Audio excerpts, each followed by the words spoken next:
Asmad Gurubhyo Namaha, Asmad Parama Gurubhyo Namaha, Asmad Sarva Gurubhyo Namaha. So we're continuing on with our discussion of Vaishnavism in general, Vaishnava history and doctrine.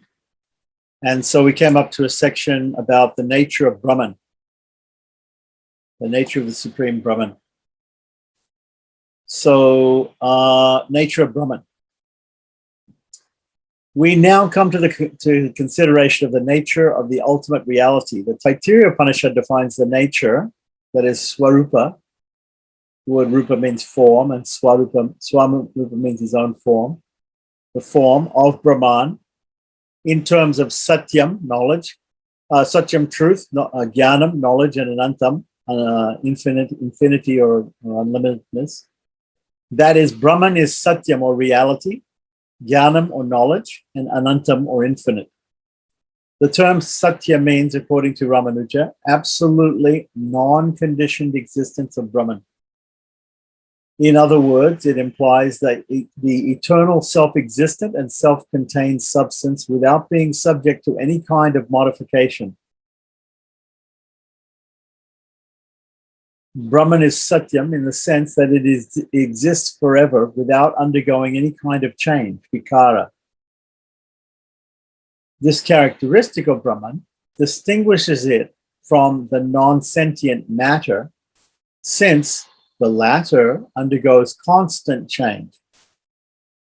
It also distinguishes Brahman from the individual souls, which are associated with physical bodies, because the latter undergo continuous modification through the cycles of birth and death.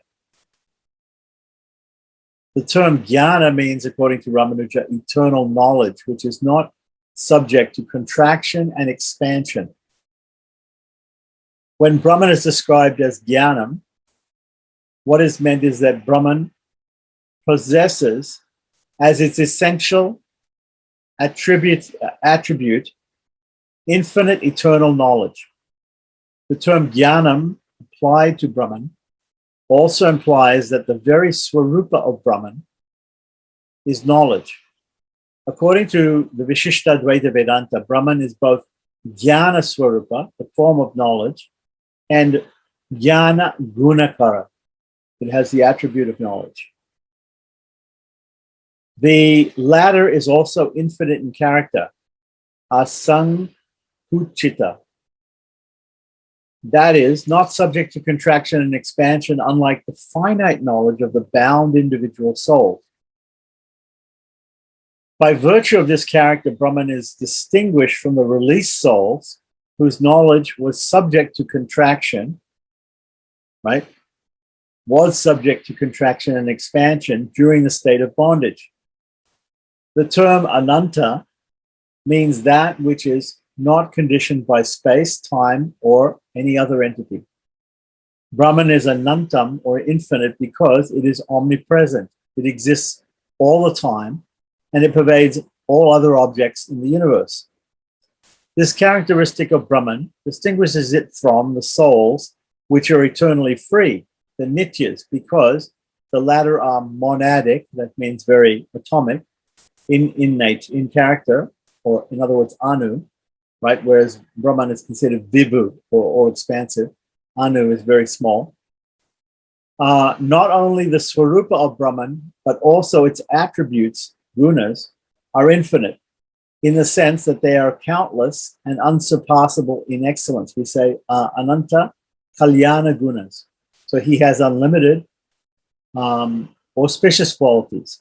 We also agree with the Advaitins when they say, or the Upanishads when they say that the Brahman is nirguna, but we say that nirguna doesn't mean without qualities, it means without any inauspicious qualities, only with auspicious qualities, and an infinite number of them.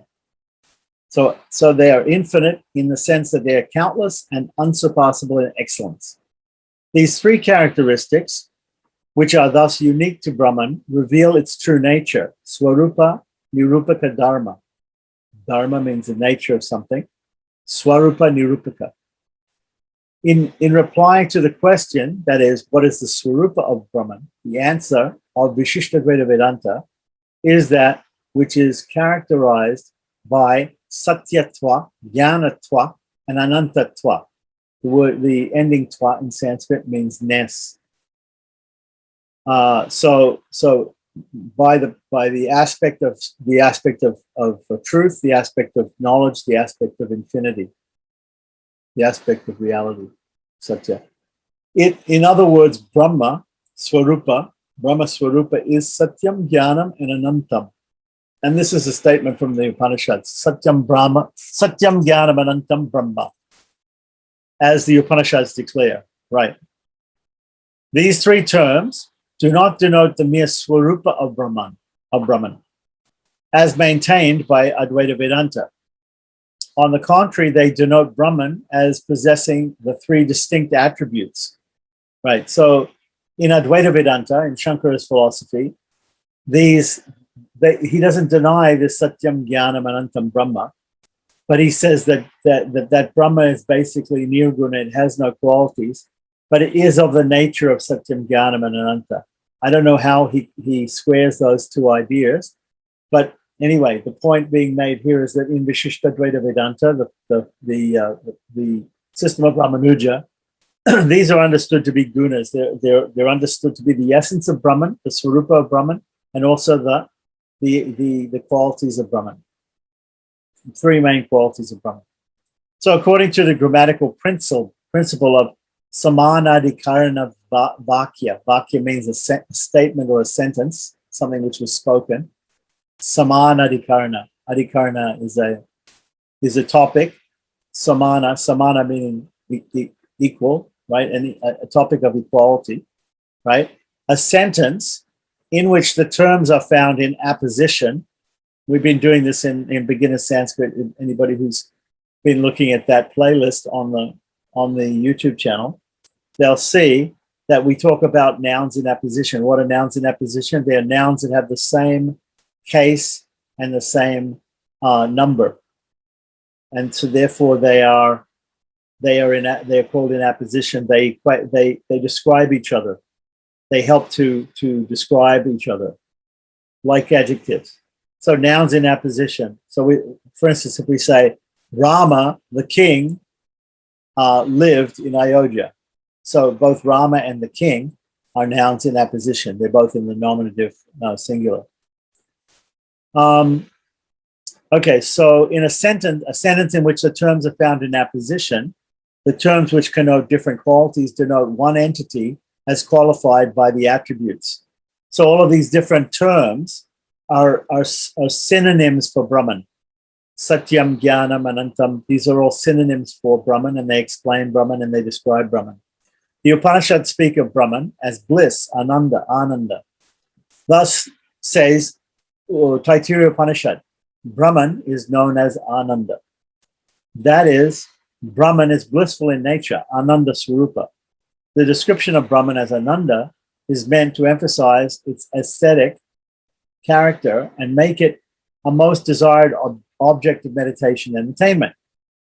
Besides the four positive essential attributes, the scriptural as well as the Shmiti texts, when he says scriptural, he means the Vedas or the Upanishads, and the Shmiti texts, the Shrauta and the Smarta texts, the Shruti and the Shmiti, describe the nature of Brahman as free from any kind of imperfection, samasta, heya, pratyanika. Thus, says the Brihad Aranyaka Upanishad, Brahman is neither gross nor minute, is neither vibhu nor anu, neither short nor long, etc. So it keeps giving these opposite qualities. All opposites are rationalized in Brahman because he can have all attributes. The Mundaka Upanishad describes the imperishable higher reality as unperceivable. I think better English might be imperceivable, ungraspable, without family lineage, agotram, without caste, without sight or hearing, without hands or feet. So these are all ways of describing Brahman. The Chandogya Upanishad states that Brahman is free from sin, free from old age, free from death, free from sorrow, free from hunger, free from thirst, etc. So these are all Upanishadic statements. So now let's look at the Smriti statements. In the Vishnu Purana explicitly mentions that the nature of Vishnu is free from all imperfections. So this is we can therefore take Vishnu to be Brahman, because Brahman is Brahman is known by those qualities in the Upanishads. So, taking into consideration these negative descriptions of Brahman, Ramanuja takes the view that defectlessness of Brahman, that has no defects, right? Has nothing wrong with it. That takes in the view that defectlessness, or heya pratyanikatva, itself constitutes an essential attribute of Brahman, because it serves to distinguish Brahman from the universe comprising of souls and non-sentient matter, which all have defects. According to the Vishishtadvaita Vedanta, Brahman has twofold aspect, Ubhaya Lingam. As declared in Vedanta Sutra, it is absolutely free from all defects, and it is also endowed with numerous auspicious attributes. So it has absolutely no defects or no inauspicious attributes, and it has an unlimited number of auspicious attributes. Mm-hmm. So now let's discuss a little bit more about Brahman and its attributes, or its gunas. Besides the 5 essential characteristics, Brahman possesses numerous other attributes. According to the Vishishtadvaita Vedanta, Brahman is Ananta Kalyana Guna Vishishta. That is, one who is qualified by infinite number of auspicious attributes. As most of these gunas or qualities have theological significance, we shall take up this subject in a separate chapter. We may, however, take note of a few important ones that have philosophical implications. The Pancharatra Agamas have mentioned 6 attributes as very important. These are Jnana or knowledge, Bala or strength, Aishwarya or lordship, Virya or energy, Tejas or splendor, and Shakti or power. The fuller meaning and significance of each of these attributes will be discussed later. According to the Pancharatra treatise, the possession of these 6 qualities makes the Supreme Being perfect in all respects. All these attributes have also been acknowledged by the Upanishads. The Mundaka Upanishad states that Brahman is omniscient, sarvagya, and knows everything comprehensively. Sarvagya means, as Nata Muni has explained, the capacity to comprehend everything in the universe as it is at all times by direct intuition without the aid of sense organs. Jnana here refers to the function or attributive knowledge of Ishvara as distinct from the Swarupa Jnana referred to in the Taittiriya Upanishad, defining Brahman as Jnana. The functional or attributive knowledge, right? So here we're talking about 2 types of knowledge. We're talking about that spiritual things like the soul and Brahman, right, and God, Ishvara, are essentially of the form of knowledge, but they also have a quality of knowledge. They also have a guna of knowledge. So they have attributive knowledge, and they have Swarupa, so they have Swarupa Jnana, which is intrinsic knowledge. They have intrinsic knowledge and attributive knowledge. Philosophically, this is most important. This is the most important attribute because the creation of the universe by the Supreme Being is done by sankalpa. Sankalpa means by his will, by his satya sankalpa, his will that can never fail, right? His perfect will, which is a modification of knowledge. A modification of knowledge is will. Theologically, too, jnana or knowledge is essential for Ishvara because God, as the protector and redeemer of human beings, should know their sins and their needs. Shakti or power is the other important attribute of Brahman. So first jnana, then Shakti. So we explained the 2 different aspects of jnana, the Swarupa jnana and the Gunatva jnana, right? The attributive jnana. The Swatasvatara Upanishad speaks about Shakti or power. The super divine power of the Supreme Being is revealed in different ways. So also its action manifested by jnana and bala. Bala means strength. Jnana means knowledge. The implication of this statement is that with the help of jnana, knowledge, and bala, strength, Brahman carries out the functions of creation and dissolution of the universe. From the philosophical standpoint, Brahman, which is the primary cause of the universe, should be endowed with jnana, or knowledge, and shakti, power. God is therefore conceived of in all the theological systems as omniscient and omnipotent. So all-knowing and all-powerful.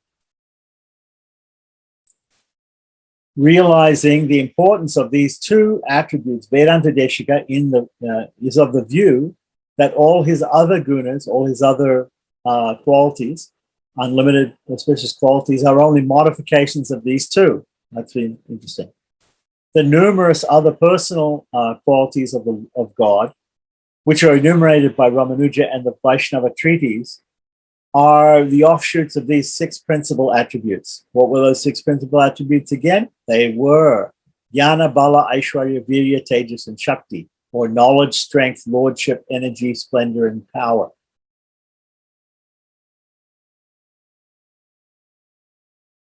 So the most important characteristic of the ultimate reality, which has ontological significance, is that Brahman is the shariri, or the universal self, or the universal soul. The concept of shariri, as fully explained by Ramanuja, implies three aspects of reality: that Brahman is the ground or source, the adhara, right, the basis of the entire universe, the substratum, we can say; that it is the controller, niyanta, of all things in the universe, right? And that it is the sheshi, or the master of all. All these have far-reaching philosophical and theological implications and need detailed examination. So that was about the attributes of Brahman. Now, Brahman as the adhara, as the first one of these. So we have now adhara, niyanta, and sheshi. Adhara means the source or the substratum of everything. Niyanta means the controller, and sheshi means the master. Okay, so we're going to talk about adhara, the basis or the substratum of the universe. Brahman as the ground of the universe. Brahman, as the primary cause of the universe, establishes the fact that it is the ground or adhara of the universe of chit and achit. Chit meaning the souls, the sentient beings, and achit meaning the insentient matter of the universe. The Chandogya Upanishad also affirms that all beings have their root in the Sat, the eternal, Brahman. That they abide in the Sat, the eternal, and that they are grounded in the Sat, the eternal. The Sat, the eternal, brings forth the universe by its will. Remember? Sankalpa. According to the Vishishtadvaita theory of cosmic evolution, which will be explained later, creation is not production of something new from what does not exist, but on the contrary, it is the unfolding of what already exists in an unmanifest form into a manifest form. The Sad Vidya of the Chandogya Upanishad. So the Upanishads have these different Vidyas. There are 32 Upanishadic Vidyas, which explain different aspects of Brahman to be meditated upon and different methods to attain moksha in the Upanishads. So the Sad Vidya, which is a section of the Chandogya Upanishad, expounds the Vedantic truth that Brahman is the cause of the universe. And by knowing that reality, everything else is known. According to the theory of causality accepted by Vishishtadvaita, the effect is the modified state of the cause. Right? So a cause is modified, becomes the effect. Right? And the two are non-distinct. They're equal in a certain way, in the sense that the causal substance is immanent in the effected products, like a lump of clay is in effect essentially still there in the pot or the vase which is made out of it. Right? So you have a pot which is made of clay, so the clay is inherent within the pot. That is the cause. The causal substance is, now Brahman is considered to be not only the substantial the substantial cause of the universe, but also the efficient cause of the universe as well. So he's not only the clay, but he's also the potter who forms the pot out of the clay. So that is called Upadan Karana and Nimitta Karana. So Karana means cause. So Upadana means the thing, the substance, and Nimitta means the efficiency, the efficient, the power, the person who makes the cause. Okay, so where are we up to? The effect is a modified state of the cause, and the two are non-distinct in the sense that causal substance is immanent in the affected products like lump of clay in the pot, etc. The chit and achit exist in Brahman, right? The souls and the sentient and insentient beings exist in Brahman in their subtle form. And Brahman, by his sankalpa, by his will, causes their evolution into a manifested form. Brahman is therefore the material cause of the universe, as I said, Upadana Karana. And all beings proceed from it. This theory will be discussed in detail in a later chapter. At present, we may note that the universe of Chit and Achit, the sentient and insentient beings, right, has its being in Brahman and is sustained by it. Okay, so we talked about Brahman as the Adhara, as the source or basis or substratum of the universe. Now let's talk about the Niyanta and the Sheshi. The leader, Niyanta means the leader or controller, and Sheshi means the master. Okay, so Brahman as the inner controller of the universe, right? So Niyanta. The concept of Brahman as Shariri, right, or the universal self, of Chit and Achit, of the sentient and insentient beings, right, constitutes the central doctrine of Vishishtadvaita. And this is known popularly as Sharira, Shariri Bhava. Sharira is the body, Shariri is the self, is the soul within the body, right? So just like the soul, it's compared to the soul and the body relationship, God and the universe, God and the souls and the universe. So it emerges from the teaching of the Upanishad, contained in the famous dialogue between Uddalaka and Yajnavalkya in the Brihad Aranyaka Upanishad. Uddalaka poses an important question to Yajnavalkya. Do you know the inner controller, the Antaryamin? Antaryamin, which is another name for the super soul of Paramatman within the body, right? Antaryamin, who controls from within this world as well as the next and all things. So do you know the inner controller, the Antaryamin? This is what Uddalaka asked Yajnavalkya. In replying to the question, Yajnavalkya states, he who dwells in the earth, yet is within the earth. He who dwells in the earth, yet is within the earth, whom the earth does not know, whose body, Sharira, the earth is, who controls the earth from within. He is yourself, Atma, the inner controller, Antaryamin, the immortal, Amritaha. He repeats the same kind of statement 20 times, covering in each statement the following entities successively, including the individual soul, water, fire, Agni, so water up, fire, Agni, sky, Antariksha, air, Vayu, heaven, Divi, sun, Aditya, space, Dik, which means space or direction, moon and stars, Chandra, Taraka, ether, Akasha, darkness, Tamas, light, Tejas, all beings, Sarvabhuta, life, breath, Prana, speech, Vak, eye, Chakshus, ear, Shrotra, mind, Manas, skin, Tvak, the individual self, Vijnana or Atman, and semen, Ratas. The passage which is designated as the Antaryami Brahmana, it's a very, very famous part of the Chandogya Upanishad. Is it Brihad Aranyaka Upanishad? Covers in an exhaustive way both the non-sentient entities as well as the sentient beings, starting from the 5 elements, which constitute the physical world of space and time, and concluding with the subjective world of the jiva. It emphasizes that Brahman is the Antaryamin, the indwelling self that abides in all beings, both sentient and non-sentient, as their controller and rules them from within. As Antaratma, to be Antaratma, yeah, it's missing another A. Antaratma, the indweller within all things, Brahman is able to control them.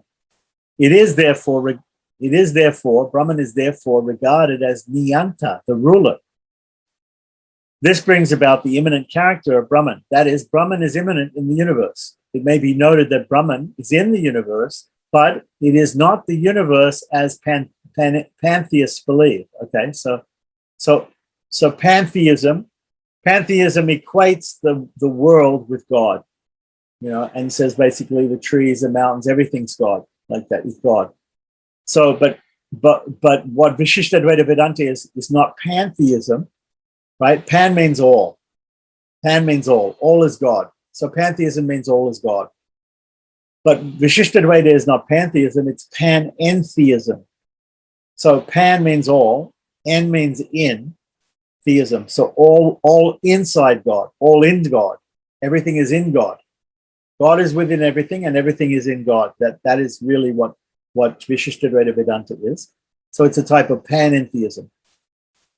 So this theory of immanence gives divineness to all things in the universe. Brahman is also described by the Upanishad as Amrita, or immortal. The implication is that even though Brahman is immanent in the universe, it is transcendent. So immanent means it's here. It's permeating everything. And transcendent means it's aloof also.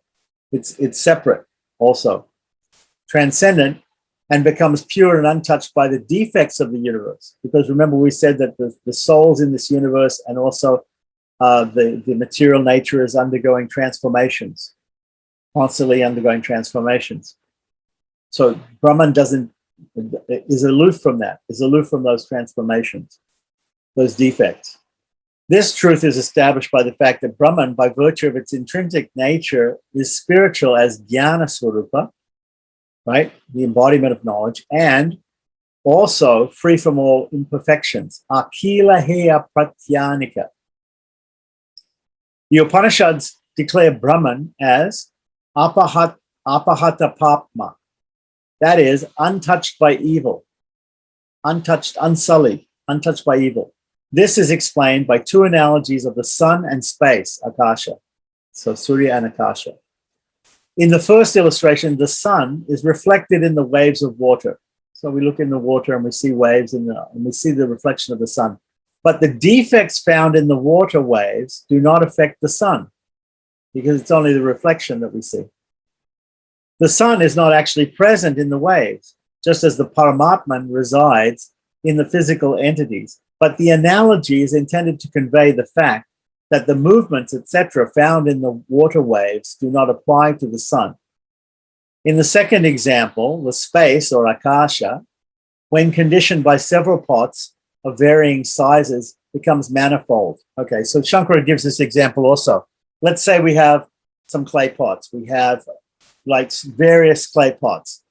Inside the clay pots is air, outside the clay pots is air.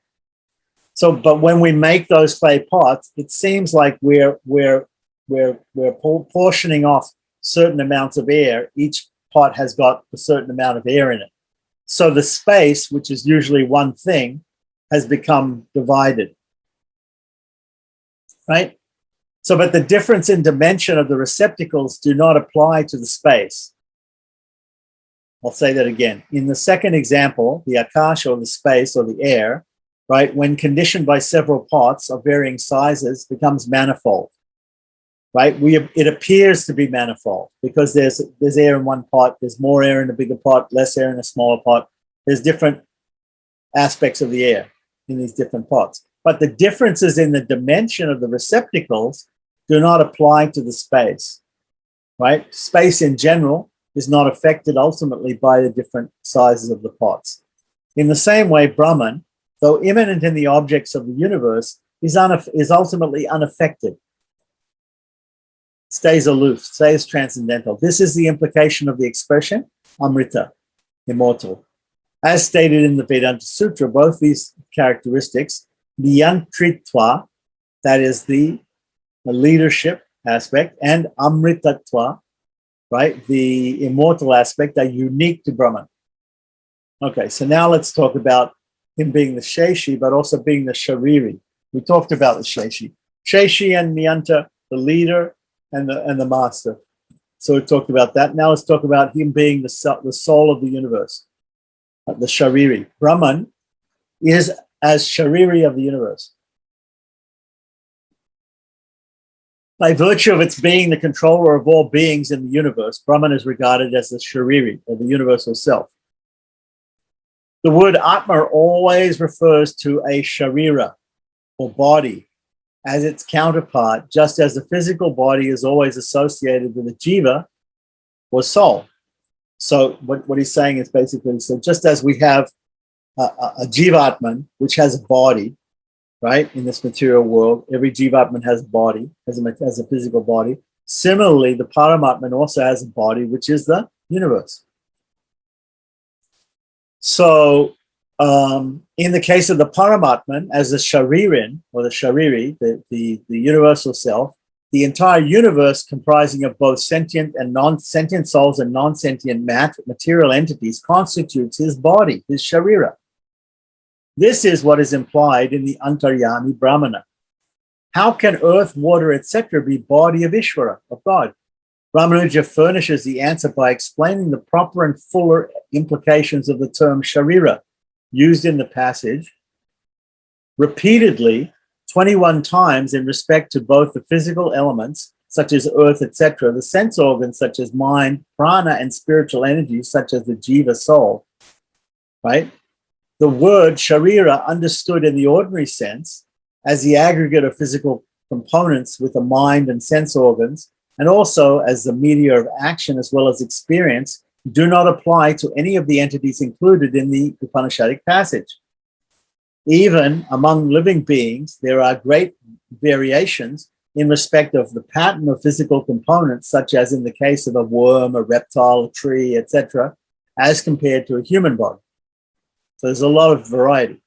In other words, right, in order to fit into every kind of entity in the universe, both physical and spiritual, Ramanuja offers a correct definition of sharira, or body. Any substance which a sentient self can completely control and support for its own purpose, and which stands to that self as in an entirely dependent relationship, is called a sharira. That's the definition. I'll say it again. Any substance which a sentient self or entity can completely control and support for its own purpose, and which stands to that self as an entirely dependent relationship, is called its sharira, or body. That is the definition, according to Ramanuja. This definition has several important implications and brings out the metaphysical relation of Brahman to the universe. The concept of sharira implies four factors. Firstly, only a substance or dravya in relation to a spiritual entity, chetana. Chetana means a conscious entity, right?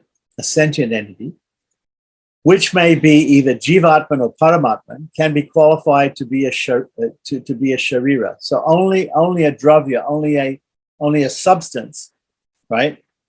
A substance that is qualified to be the body of the jivatman or the paramatman. Secondly, it is to be supported by the sentient being wholly and at the same time, sarvatmana. So that's the second thing. Thirdly, it is to be controlled by the latter, that is the soul, right? The inner soul, or the universal soul, at all times, unlike the relation of a dependent servant on his master. Fourthly, the substance should subserve the purpose of the supreme being, of the spiritual being, right? Either the soul or the paramatman. There are three concepts involved in this relationship. Okay, so there are three aspects to this relationship of sharira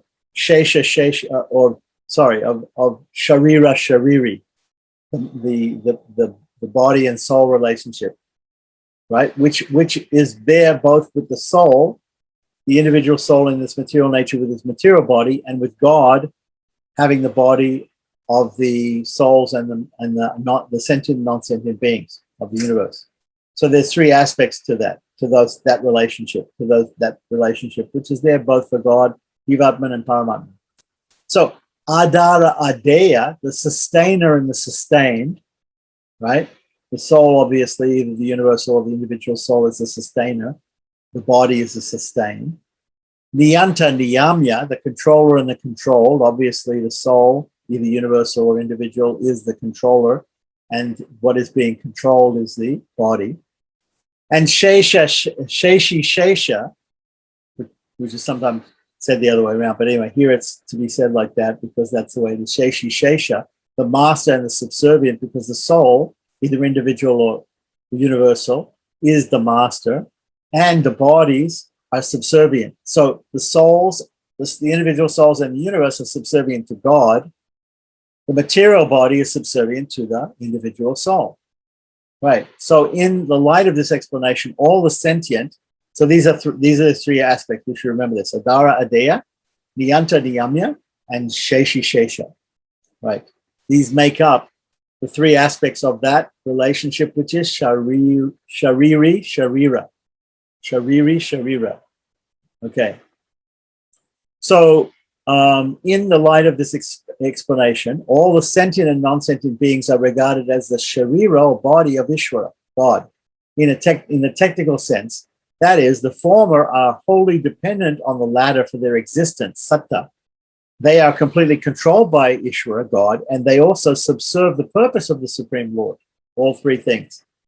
Ishvara is called the Sharirin, or the Shariri, right, or Atman, because he, as has been explained earlier, is the main support, Adara, for the entire universe of Chit and Achit, sentient and insentient. He is the controller, Niyanta, right, of it all, and he uses it all for his purposes, Sheshi. So the Adara Adeya concept brings out the ontological relationship of Brahman to the universe. The Niyanta Niyamya idea explains the spiritual and moral aspect of the relation of Brahman to the individual souls, and the theory of Sheshi Shesha brings out the teleological relation of the universe and Brahman to Brahman. Should be Brahman to the universe if it's Sheshi Shesha, not the universe is Brahman. But anyway, he's written it that way. We shall discuss these theories in a later chapter. For the present, we shall take note of the fact that Brahman is the universal soul, Shariri, which is its distinctive characteristic according to Vishishtadvaita Vedanta. Right. So now Brahman as Vishishta reality. The above theory of Brahman as Shariran, connected with the universe as its Sharira, emphasizes the organic, holistic relationship that obtains between the two in the same way as the individual soul, Jiva, is organically or holistically related to the physical body.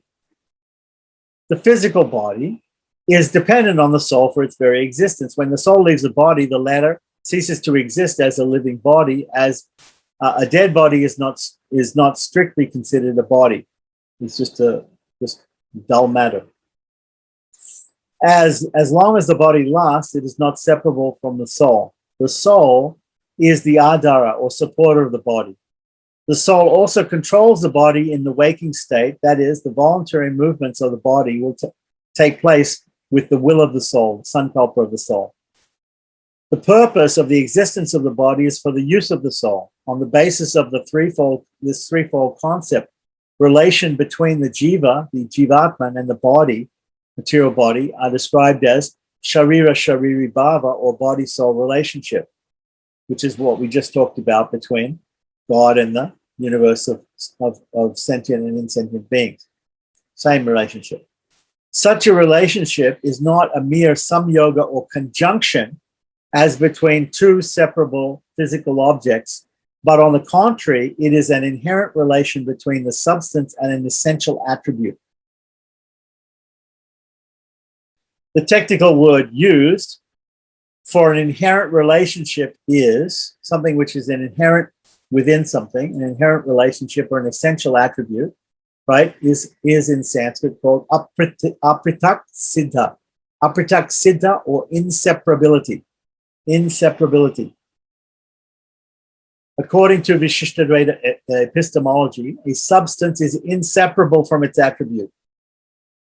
Right? If I have a brown cow, I can't separate the brownness from the cowness. If we take the example of a blue lotus, okay, so that's his example. Blue lotus, the blueness, which is an attribute of the lotus, cannot exist independently except as inherent in the lotus. In the same way, the lotus as a substance cannot be conceived of devoid of the blue color. The two together always coexist. That is called apritak sthiti. Sthiti means existing, right? Or being there, right? Apritak means inseparable existence, right? And also seen as integrally related, apritak pratiti. It is an inherent relation, which is the very swarupa of the relata. The relata means the two things which are related.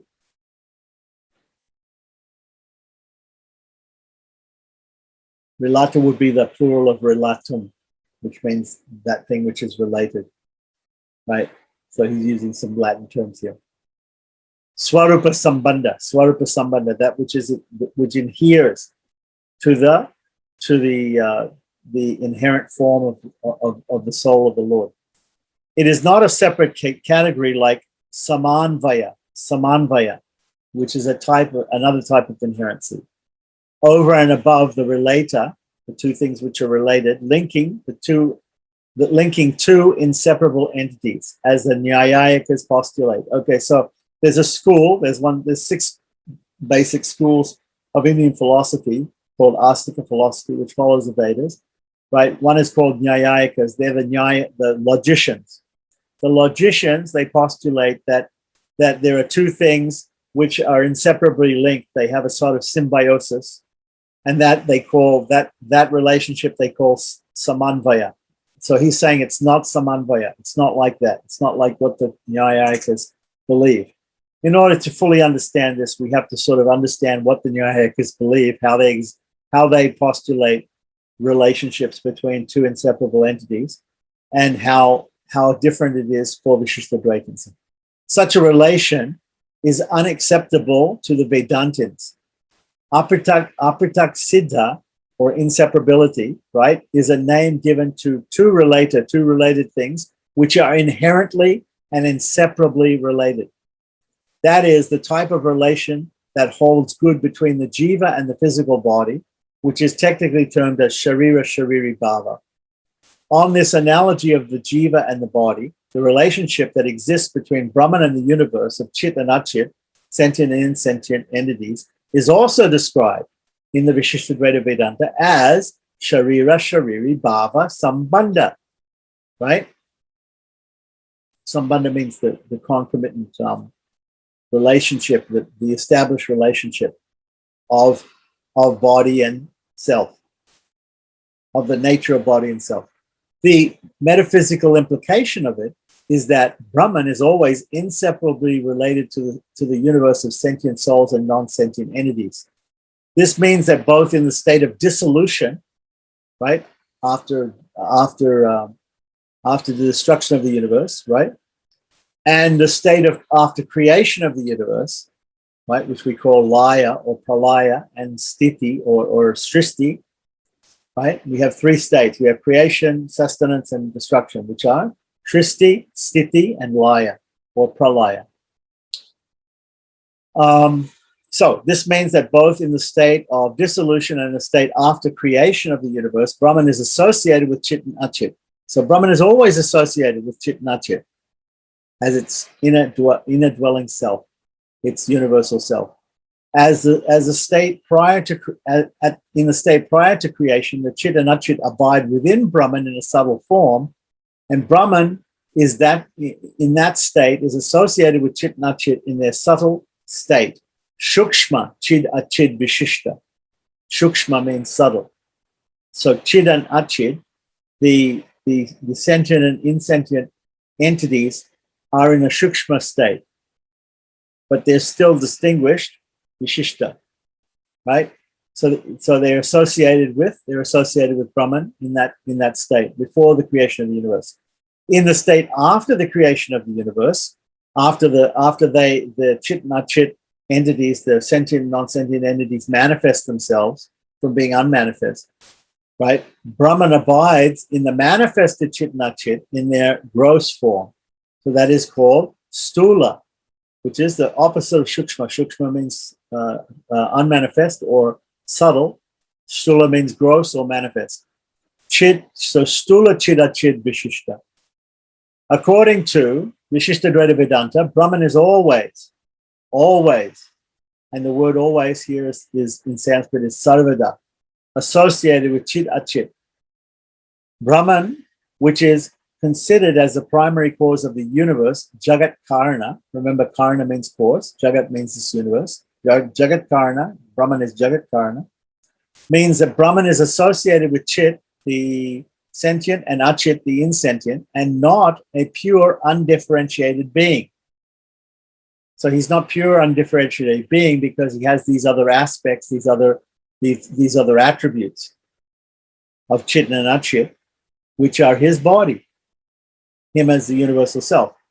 Only the Vishishta Brahman, or Brahman as organically or holistically or ontologically related to the universe of Chit and Achit by virtue of its being the ground, right, Adara, the controller, Niyanta, right, and the supreme lord, the Sheshi of the universe, is the ultimate reality of Vishishtadvaita metaphysics, right?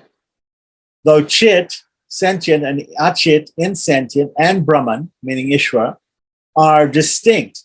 They're distinct in one sense.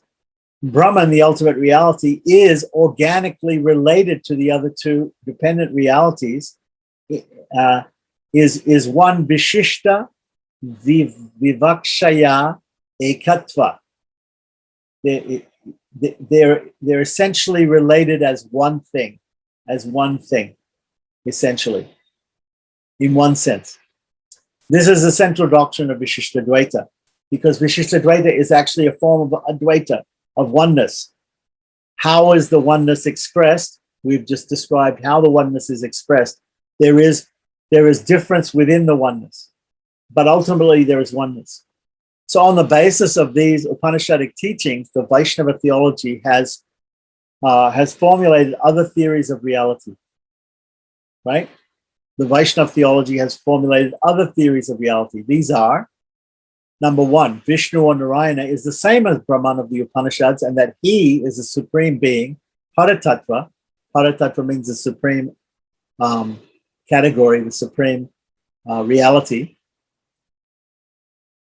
principle, the supreme principle, implying that other deities such as Chaturmukha Brahma, four-faced Brahma, the creator, and Rudra, Indra, etc., do not enjoy that status.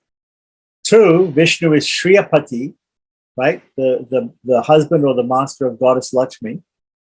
Or Vishnu is inseparably associated with the goddess Shri, constitutes the ultimate reality. And three, Vishnu is the supreme being, is endowed with numerous attributes, these Ananta Kalyana Gunas, including a divine body bedecked with ornaments and weapons. Four, that Vishnu, as a benevolent deity, manifests himself in different forms, avatars, for protecting his devotees and to carry out other divine functions. What does he say in Bhagavad Gita? Paritranaya sadhunam vinashaya chuduskritam dharma samstapanataya. So, protecting his devotees, paritranaya sadhunam, destroying non-devotees or miscreants, right? And establishing religion, right? Other divine functions. And five, Vishnu as a supreme goal, Parama Purushartha. Purushartha means the goal of human beings, and Parama means the supreme, to be attained by the aspirants for moksha or liberation from this material cycle of birth and death, and is also the means, the upaya. Vishnu is the upaya. He himself is the means for that moksha, right? These are all different other theories which are built upon these basic theories that we just described. So as these topics have greater theological significance rather than philosophical significance, we've discussed the philosophical basis for these these theological doctrines. We shall discuss them separately in the section on theology, because right now we're discussing basic philosophy, and then the theology will be built up on top of that. So that ends the chapter, and the next chapter that we'll take up is going to be the doctrine of the individual self.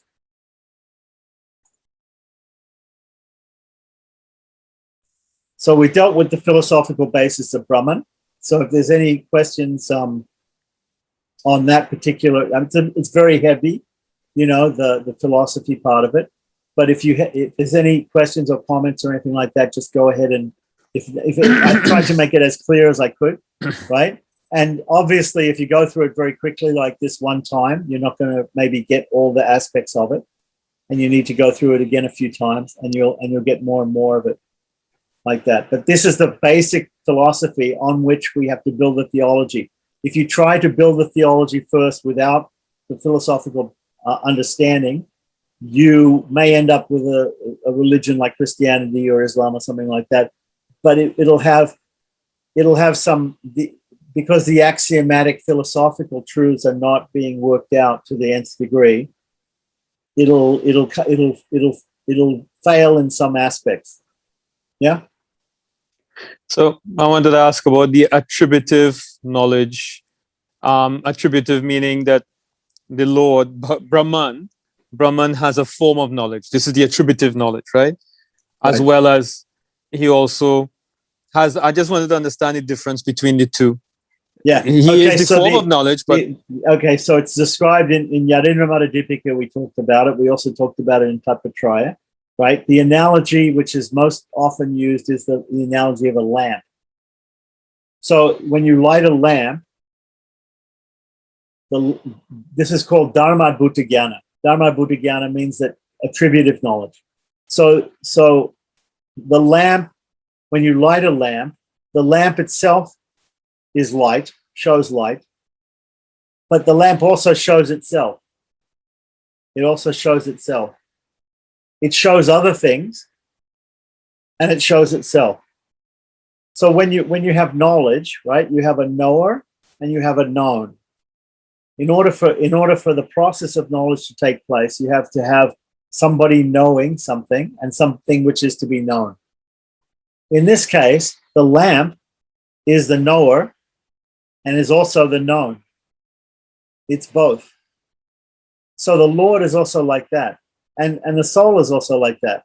The individual soul is knowledge, is of the essence of knowledge. The Swarupa of the soul is knowledge. The Swarupa of God is knowledge, right? The Swarupa of Brahman is knowledge. But also knowledge is an attribute that he has. He is also the knower. He's also the knower. So he's also knowledge and he's also the knower.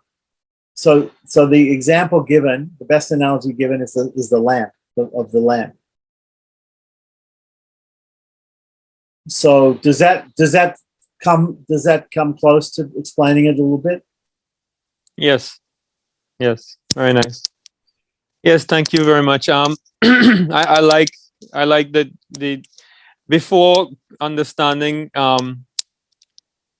coming from the ISKCON background, etc., and not understanding Vedanta a little bit and how you have explained it over and over again in so many different formats, it really, really helps to solidify now, the basis of everything. And then you have a greater appreciation, even for other systems, Yeah, see, in this first part, which deals with the philosophy, he's trying to avoid using terms like Narayana and Vishnu and Vasudeva or Krishna or Rama. He's trying to avoid these theologically loaded names. He's trying to use the words Brahman or Ishvara, right, which simply means, the controller of God. He uses words like Niyanta, Sheshi, Adara, the basis, the controller, the indweller, the substratum, these sort of general terms, which are the ones which are used most often in the Upanishads. And so from that, we can understand the essential nature of God, the essential nature of Brahman, right? Without putting any labels on it, because later on he's going to show how the Vishnu, the Narayana, the Sriman Narayana, the Vasudeva, Krishna, Rama of the Puranas and the Shruti Shastras is that same personality which is being talked about here. He's the same personality, but he first of all wants to show that these underlying qualities can only exist. Are the definite. First of all, he has to prove that those things are the definition of the Supreme. Then he has to say, okay, so now let's look at what personalities. Are there any personalities that we think equate to those philosophical definitions? And we'll find that basically only Narayana is the only personality that equates to those things. That if we try to, even though some people may say Yam Shaiva Yam Upasati Shiveti Brahmeti Vedanti Naha Bodha Buddha Iti Pramanapatapaha Karteti Nyayayika. But when it comes down to it, they are looking at certain aspects of philosophy, but they're not looking at it holistically. They're not looking at the whole thing. They're not looking at all the essential attributes and understanding them to the nth degree. When we understand the full concept of Brahman, then we will see that he equates only to Sriman Narayana, only to Krishna, Rama, the forms of Vishnu, and not to any personality like, as he said, like Indra or Shiva, Rudra or Chaturmukha Brahma. It cannot be, because they all fall short of that. Now, other people in other schools, they may try to prove opposite. So let them try to prove that. Okay, we have very good arguments why these other deities fall short of being supreme.